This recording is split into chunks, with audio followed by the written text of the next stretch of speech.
Bom dia, boa noite, Shavua Tov, uma boa semana para todos, Shabbat Shalom, Mashiach Now, redenção completa, verdadeira, definitiva para o mundo inteiro, aqui agora já.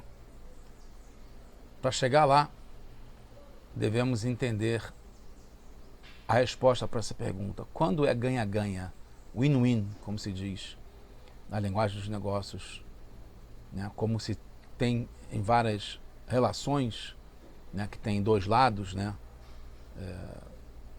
Cliente, fornecedor, sócios, marido, mulher, agente com Hashem, agente com um amigo. Quando a relação é bom para os dois. É uma pergunta muito pertinente, muito atual, muito útil, muito prática. A gente vai ver que a resposta é impressionante, é simples, mas é fora da curva. É uma inovação que pode e deve nos ajudar muito. A gente está no projeto do Kutei Sirot. Esse é o volume 27 de livros do Rebbe de Lubavitch, com discursos racídicos. Essa é a Parashat Kedoshim, é a Sirá de número 1 de Kedoshim. É baseado no capítulo 19 de Vaikra, do livro Vaikra, no verso 14, que fala, essa é uma Parashá que está rica, tem muitas mitzvot, e aqui tem algumas mitzvot, fala, Lo dekalel heresh, você não deve xingar, amaldiçoar um surdo, nem ver lotiten mirshol, o sentido literal, o sentido simples do que está falado na própria Torá é, na frente de um cego, não coloque um obstáculo, né, que ele pode cair. Depois fala, Ve'areta melokecha ani Hashem, e você vai temer a Hashem, eu sou o teu Deus. O Rashi, sobre esse verso 14, seleciona só as palavras Vlifnei e Ve, não, ele seleciona várias palavras, cada um num grupo separado. Mas no segundo grupo ele fala, Vlifnei e Veloten Mirshol, que quer dizer que você não vai colocar um obstáculo na frente de um cego. Ele muda um pouco o sentido e fala que ele, na frente de alguém que não consegue ver alguma coisa, não enxerga alguma coisa, não dê um conselho que não é próprio para ele, não é bom para ele. Não diga, por exemplo, venda o seu campo e pegue e troque por um jumento, e aí depois você vai lá e toma o jumento dele, ou compra o jumento dele, em suma. Pega o jumento dele. A pergunta é de onde Rashi traz no Pshitosh el-Mikra, no sentido simples e literal da Torá, que precisa tirar as palavras no sentido simples, que é não coloque obstáculo na frente de um cego para ele tropeçar, né? Não coloque um sarrafo, uma pedra no caminho dele. Em vez disso,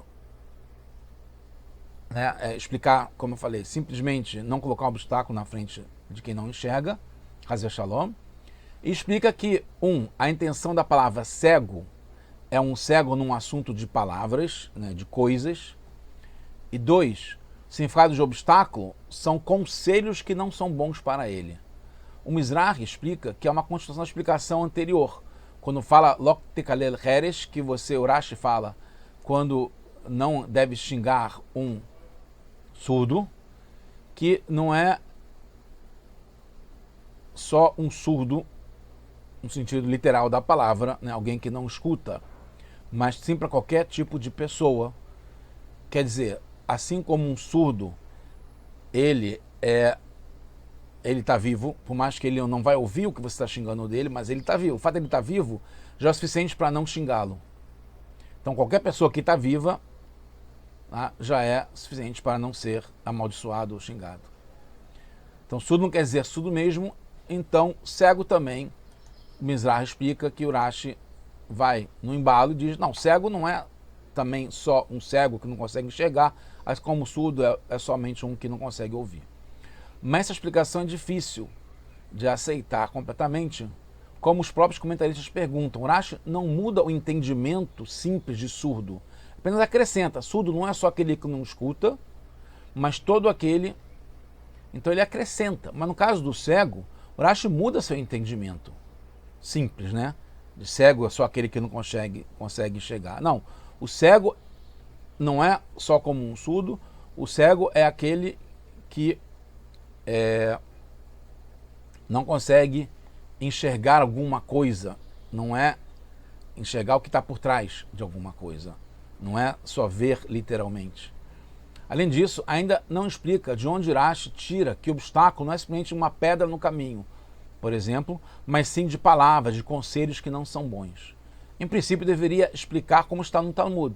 Em Pesachim, por exemplo, na página 22, Beit, que está escrito Loeshit Adam Kos Ein Lenazir, que a pessoa não deve colocar um copo de vinho na frente de um nazir, que ele não pode tomar um copo de vinho. Então isso é colocar um obstáculo na frente dele para ele não fazer uma transgressão, não é simplesmente uma coisa que ele não esteja vendo. Então o nazir está vendo um copo de vinho, somente por isso, ele mesmo vendo, não como um cego, mas está sendo colocado obstáculo na frente dele porque ele pode acabar caindo e não lembrar que é proibido para ele tomar vinho. Não é uma fala, mas uma ação, que leva a uma transgressão, que é colocar o vinho, não é só falar para ele beber o vinho quando sabe que ele não pode beber. O Guraria, que é um outro comentarista da Torá, fala que está ligado com o final do verso, não só ligado com o começo, como Israel fala que fala sobre o surdo, mas que no final fala Ve'areta meloker, você vai temer a Hashem, porque é alguma coisa que está reservado no coração da pessoa. E o outro, o cego, não consegue ver o que você tem no teu coração, mas Hashem está vendo. Então o Guraria explica Urashi pelo fim do verso, que não dá para o cego saber aquilo que está escondido no teu coração. Mas isso, assim como o Urashi diz, né? Não lhe digas, vende o teu campo e compra um jumento com o dinheiro da venda, pois estás a tentar enganá-lo e tomar-lhe o campo. Porque se fosse essa a intenção do Urashi, deveria ter incluído Vereta Meloker, Ani Hashem, na mesma frase, né, o Dibur Matril, que ele marca numa continuação. Como depois ele fala no verso Vedata Pnei Zaken, no verso 32, você vai se levantar na frente de um Zaken, alguém que tem sabedoria, Vereta Meloker Ani Hashem, e tema a Hashem, porque eu sou teu Deus. Quando Urashi fala Vedata Pnei Zaken, ele explica que você também tem que temer a Hashem, porque é uma coisa que Hashem sabe se você está realmente respeitando e se levantando na frente, dando kavod, dando respeito para alguém que sabe muito, que é o Zaken nesse caso. Então, como Urashi separa? Certamente aqui não tem essa relação de que realmente Urashi entende, né, que você não deve colocar um obstáculo na frente do cego, porque você tem que temer a Hashem, porque ele não sabe o que você está no coração. Não, são duas coisas separadas. Urashi entende certamente que você não deve colocar um obstáculo na frente do cego, quer dizer, não deve dar um conselho errado para ele, que você tem alguma outra segunda intenção, não é um ganha-ganha, né? Você está querendo se dar bem em cima dele, e isso não é necessariamente ligado com temer a Hashem, porque não está na mesma explicação do Urashi na continuação. Então, isso que a gente falou que é a explicação que o Urashi acrescenta, né? Vende teu campo e compra um jumento com o dinheiro da venda, pois está a tentar enganá-lo e a tomar-lhe o campo. O Urashi complementa depois. Mas não dá para entender algumas coisas. Primeiro, dá para entender o que é um conselho que não é bom sem dar esse exemplo. Segundo, se mesmo assim precisa dar exemplo, tem mais exemplos mais simples e claros. E terceiro, mais ainda, no Torat Kohanim, que é a fonte do Urashi, tem 3 exemplos. 1. Não fale para sair cedo de casa, que ladrões podem te atacar. E saia de tarde, que então o sol estará muito quente. B. Não fale para vender o campo e comprar um jumento, então você pega dele o jumento. Antes disso ele fala um outro exemplo também, o Torat Kohanim.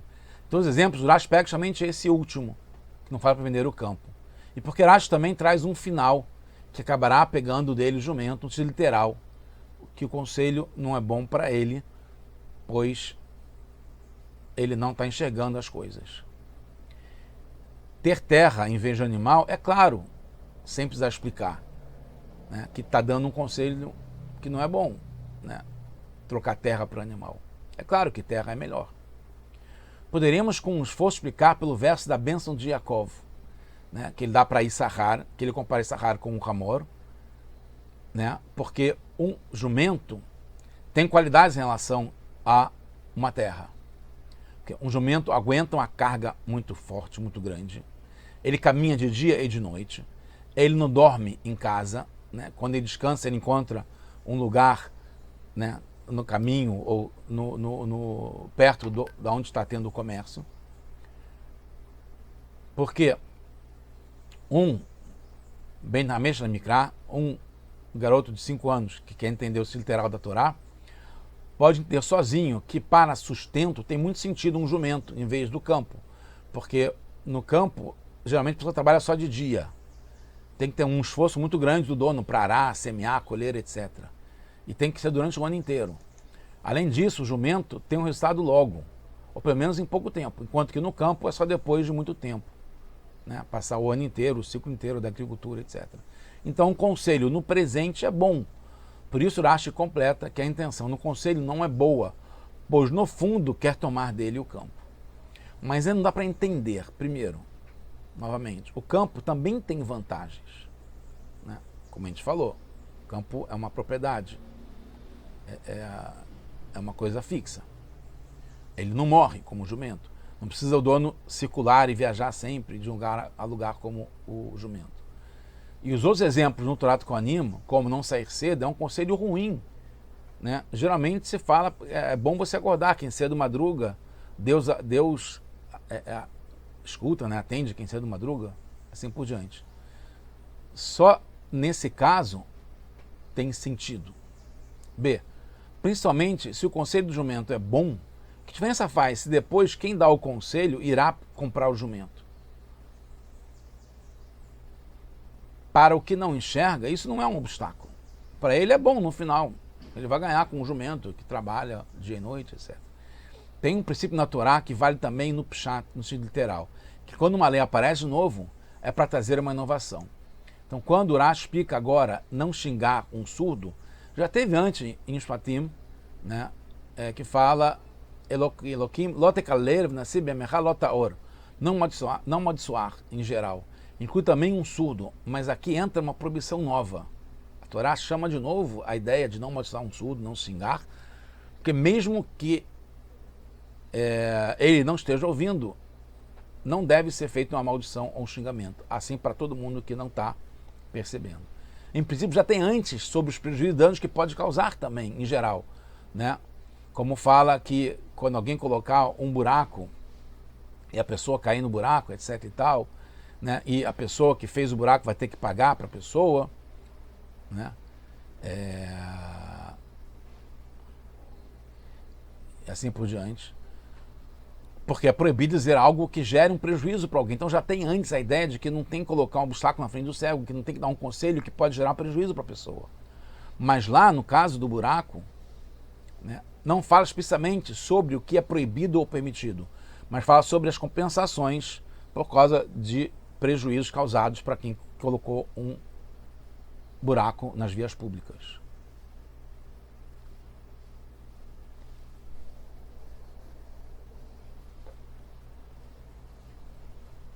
Além do que, lá, no caso do buraco, o obstáculo não é para a pessoa, é para todo mundo, porque é no espaço público. Por isso, Rashi não traz os dois primeiros exemplos do Torá Kohanim. Embora não fique claro o resultado da ação, como no caso do buraco na rua, que a pessoa cai, vai se machucar e tal, não tem diferença em causar prejuízo para uma pessoa. O Rashi também não pode trazer exemplo de causar uma transgressão para alguém, como o caso do Nazir, né, que ele vai pecar se ele tomar do vinho, pois se vale para um prejuízo material, como no caso do buraco e outros, certamente vale para um espiritual também. Encontramos isso muito na Parashat Bereshit, essa ideia de não causar prejuízo. Quando o cobra, né, que era um macho, incitou Havá, Eva, a pecar, como está escrito Bereshit, Vatomer Isha Anahash Ishiani Valchal. Ishiani. A Rava, a mulher, fala que foi ela que, o Rashi depois explica, Ishiani Hitani, que me fez errar. Então, ela colocou um obstáculo na frente da Ravá. E aí depois Hashem fala que para o Nahash dá um pecado, uma proibição, uma consequência, um castigo muito grande para ela, o maior que tinha. O Rashi explica que a cita só porque você fez isso, e a gente não tem que procurar encontrar um mérito, alguma explicação, uma argumentação para dar mérito, né, e defender alguém que incita a fazer uma coisa errada, como o Cobra fez com a Ravá, como alguém que fala para um Nazir, né, bota na frente dele um copo de vinho, etc. Ou que coloca um buraco na frente, ou numa via pública. Por ter feito isso, foi castigado duramente. O maior castigo que podia ter para o cobra.